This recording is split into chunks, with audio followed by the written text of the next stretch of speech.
I'd like to welcome you to this special lecture entitled A Collectivist Approach to Cybersecurity Involving Government, Industry, Academia and Society.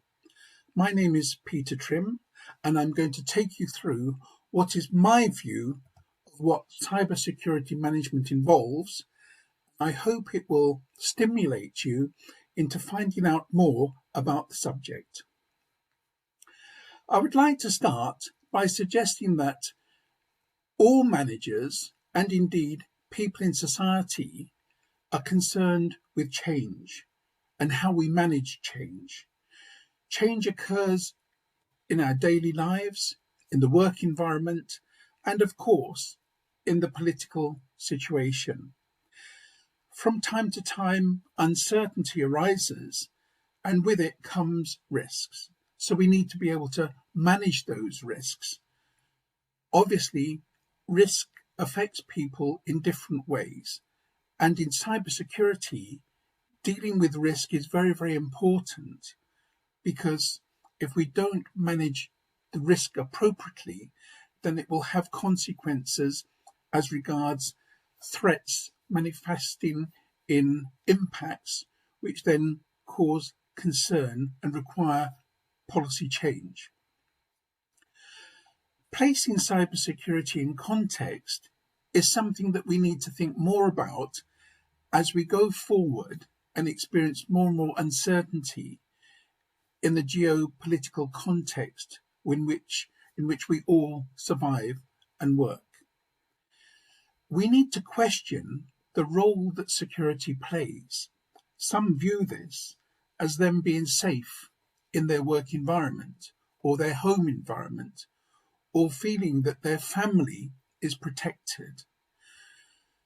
We need to take cognizance of the fact that intelligence is absolutely key. The more intelligence we have, the better quality intelligence we have, the more we will be able to deal with risk and uncertainty. And in a cybersecurity context, where there are many, many unknowns, it is absolutely vital that we share the intelligence that we have and adopt a stakeholder approach. By having a stakeholder approach, we can identify the different interests, the different influences within our environment, and we can adopt a collectivist approach, which then allows us to combine our efforts to solve these recurring problems, which can cause a great deal of instability, a great deal of concern, and which really need to be dealt with before they have what we call cascading effects. So when we look at society and we look at the role of government and the role that organizations play within that very complex environment and situation, we can understand that we as managers need to form trust-based relationships, trust-based partnerships, which actually bring people together to share intelligence, to share problems, and to come up with solutions to help each other deal with a whole variety of cybersecurity related threats.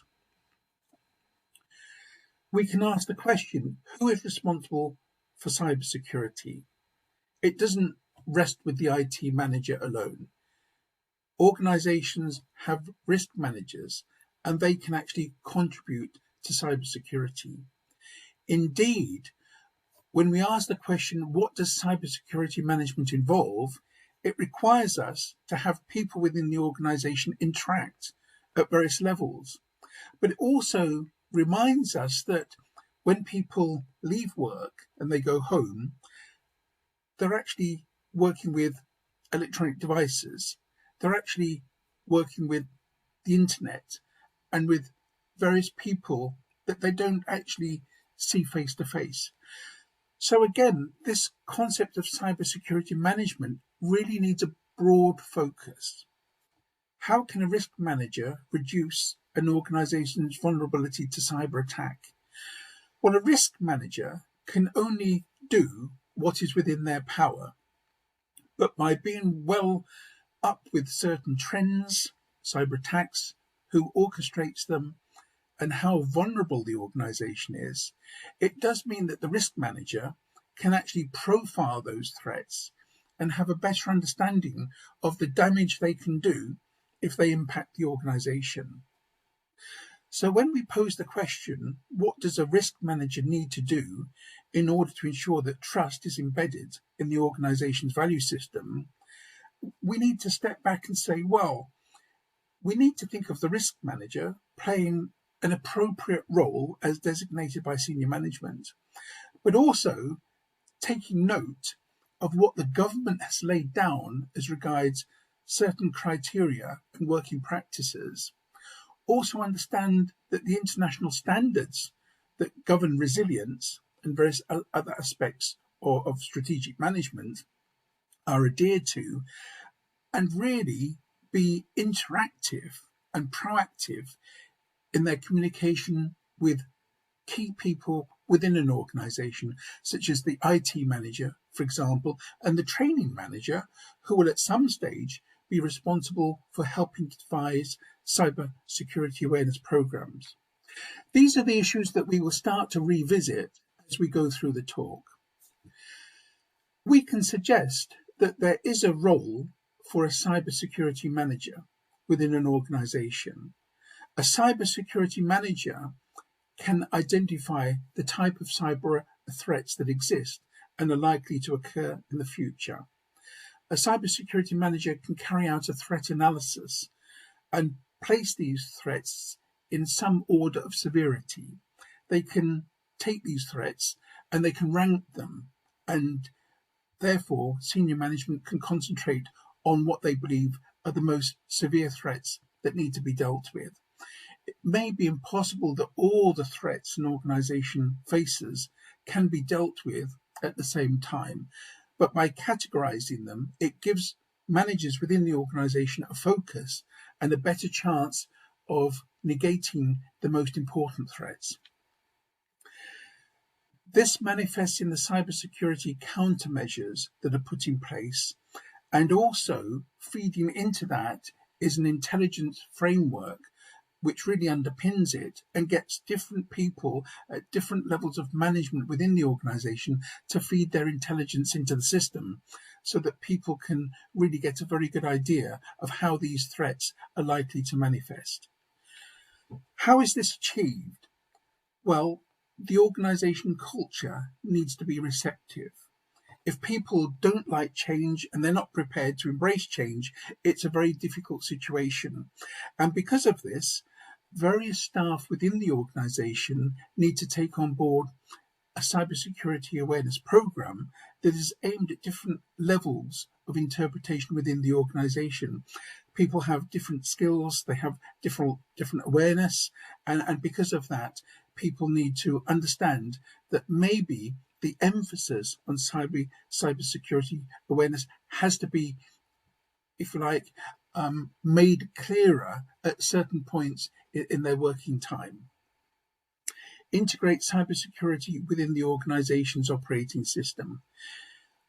I think as we stand back and say that government plays an influential role in putting in place laws, frameworks that help managers decide how to tackle cybercrime and various other cyber threats, we can also suggest that cybersecurity becomes at the heart of the organization's security apparatus. And therefore, it is not an add-on, it's actually part of what the organization is about. We'll talk about this as we go through. It's important that managers develop their knowledge base and also get staff to think about intelligence gathering. By promoting various types of risk assessment, and we understand that risk assessment varies upon the type of organization, depending upon the complexity as well, we can suggest that we have to have an ethical stance as we need to stay within the law.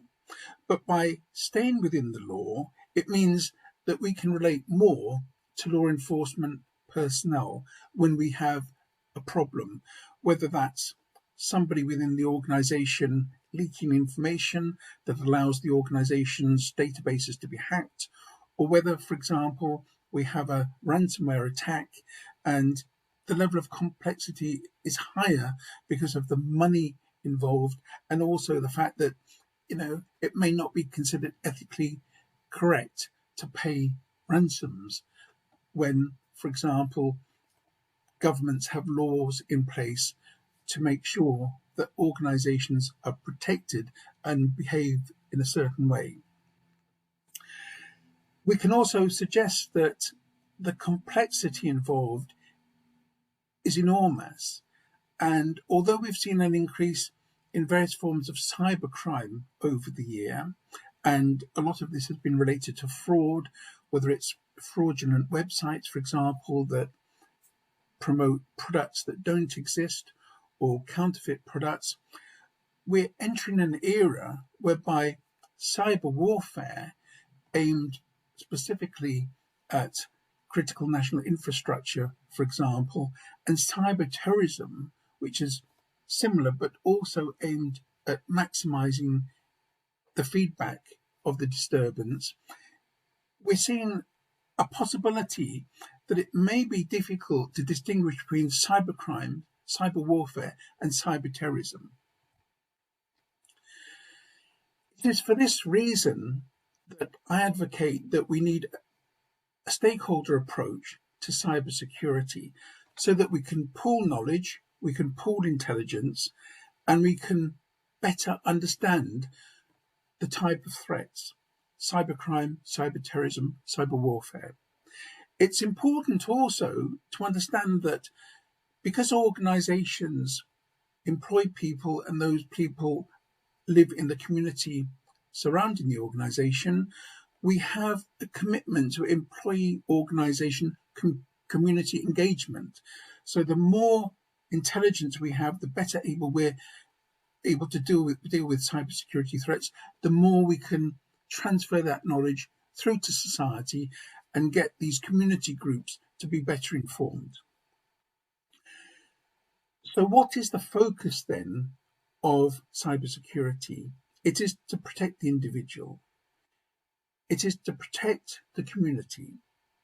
It is to protect the employee and to protect the organization. And if we can achieve all that, then we stand a very good chance. Now, it's important for us to reflect again on the role of the cybersecurity manager and to understand that by carrying out risk assessment and prioritizing risks, we stand a better chance of dealing with all types of cyber security threats. We can promote cyber awareness, and we can also categorize impacts that are likely to occur. If a cyber attack gets through, will it disrupt the organization, take away managers' time from very important day-to-day activities? Will it result in the stealing of data and information, and will a fine have to be paid because of this data breach? Or is it a sophisticated type attack that's trying to get inside the information from several angles at once? And that may be a direct attack on computer systems and network. It may be through social engineering and trying to befriend people to pass over passwords and things like that. Or it may be a disgruntled employee inside who's working with somebody from outside to defraud the organization. There are various types of cyber attack. It's important that we understand that they range from hacks, and these hacks could be done by people who just want to disrupt as opposed to steal, the worms, the Trojan horses, the spy bots, and the more sophisticated ransomware, whereby the computer system is disabled until a ransom is paid, and then the system is up and running again. But even if people pay a ransom, it doesn't mean that their data will not be released online or that they will have control of the systems back. We do note, for example, that if an attack occurs on critical national infrastructure and critical information infrastructure, which in some countries are in ostensibly in the private sector, there will be major disruptions. And it is because of this that government produce guidelines as to what needs to be done to protect our infrastructure, and also what emergency plans and backup systems are in place that require all types of services to come together, whether it's the police, whether it's the fire brigade or the ambulance service. All these services come into play when there is disruption, because some disruption can lead to a catastrophic result, which can then cascade and cause more damage and disruption. And we've seen that the rise in fake news and the fact that really it's very difficult now sometimes when an incident is occurring to understand whether it's accurate or not, or whether it's propaganda. And again, this is sometimes beyond the role of government to intervene very, very quickly, because it happens in real time. And as we know it, when incidents are reported, they're reported from various sources. So again, there can be some disturbance there, and that can lead to the population being threatened, lacking confidence, or panic situations. I think it's important for all of us to stand back and say, well, what's happening in society? Are we aware of what's happening in society? It may be that some people are motivated through political means to carry out a cyber attack. It may mean that some people are motivated just to disrupt, or some people want revenge. And it could be, for example, that some organizations are well protected and some are not. So the question is, for example, what is the organization's risk appetite? How much risk can they take before they suffer an impact? We need risk mitigation strategies in place to be able to deal with those threats.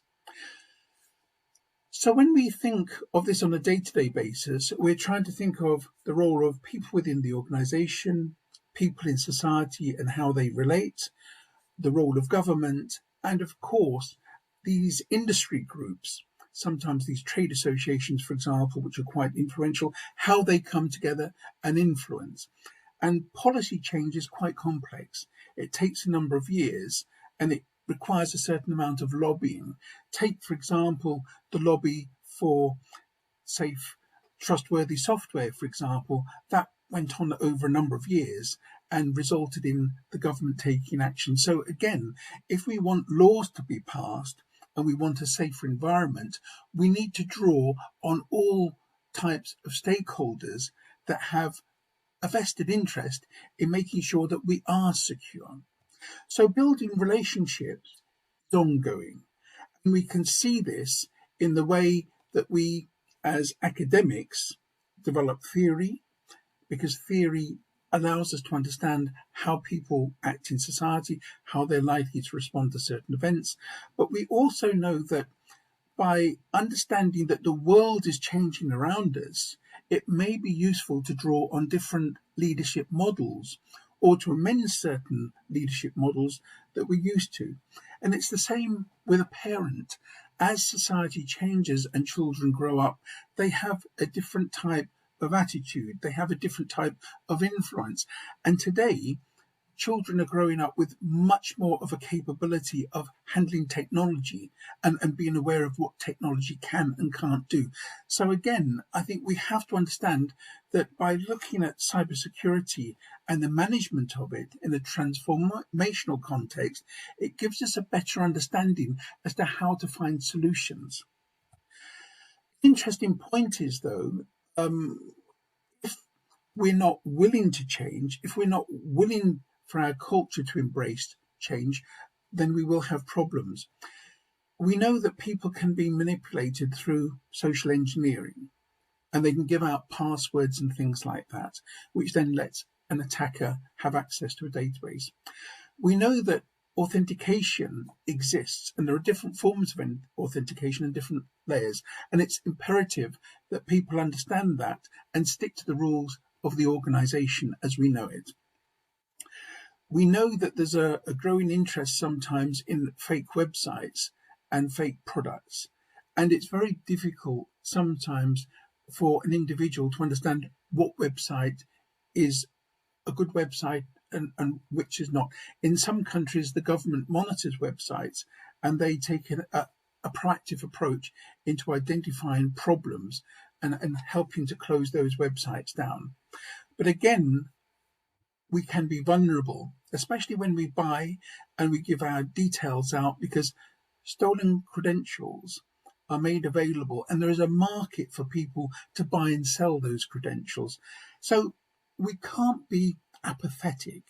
If we decide to think of cybersecurity, the context which is important, we need to take into account a number of factors. We need to understand what the role of government is. Government passes laws and they set rules and conditions. Companies have to govern themselves and be compliant.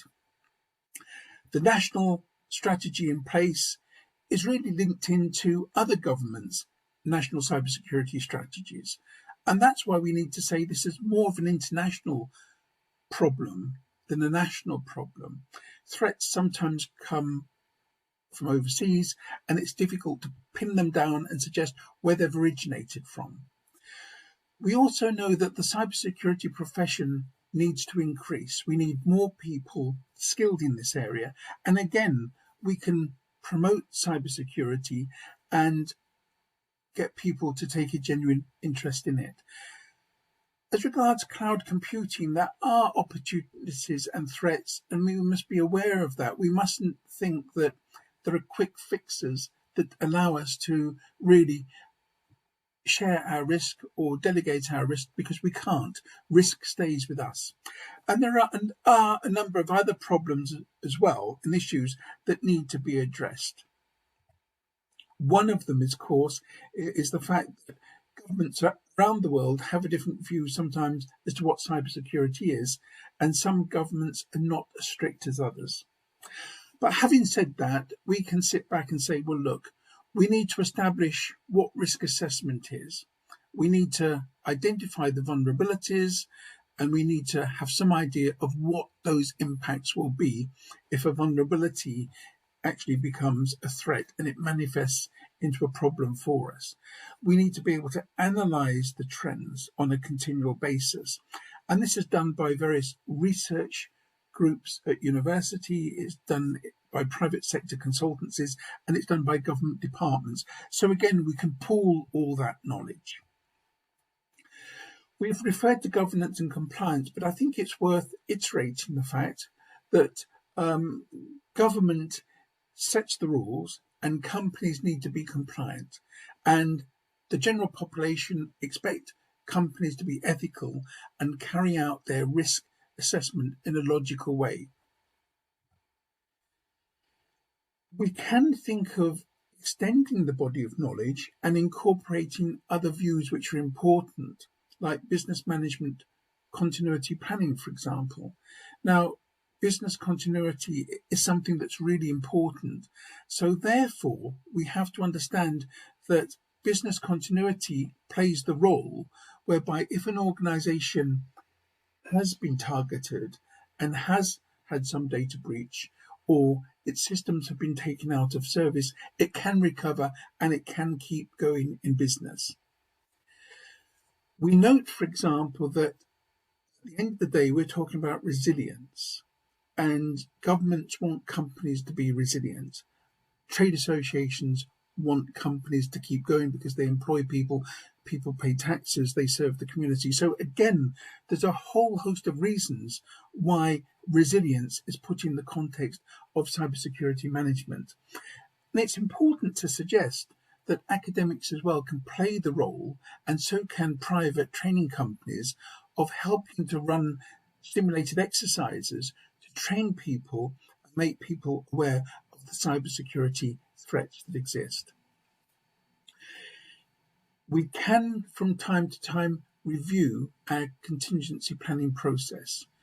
We can also think about, if we need to have a recovery strategy, how we document that. and those documents must be available and they must be accessible to people. So from a management point of view, it's not just being aware of being able to predict types of risk, it's being able to understand how we will recover when we need to get back into the normal day-to-day business.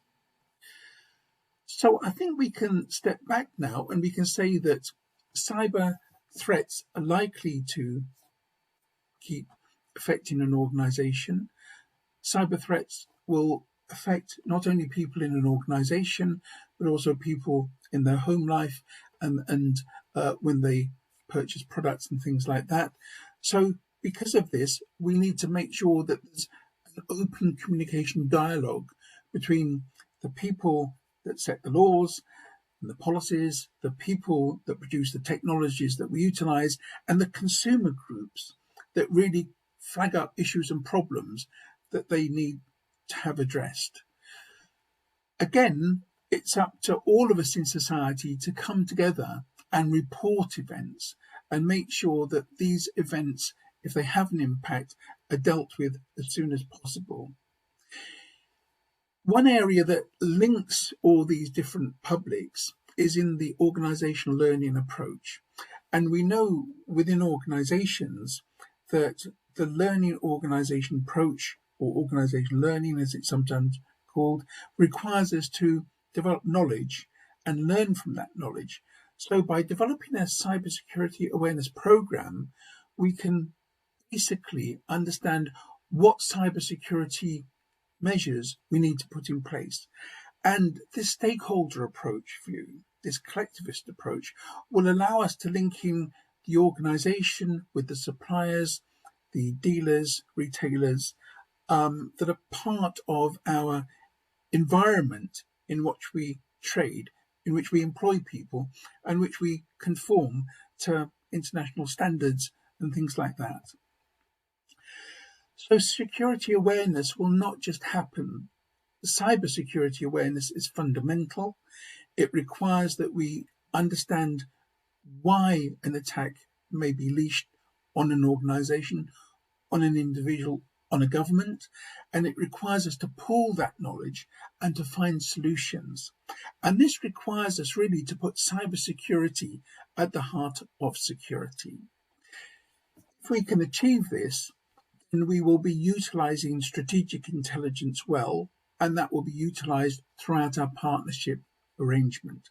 And again, that partnership arrangement can involve government bodies, it can involve trade associations, it can involve a whole array of organizations and individuals.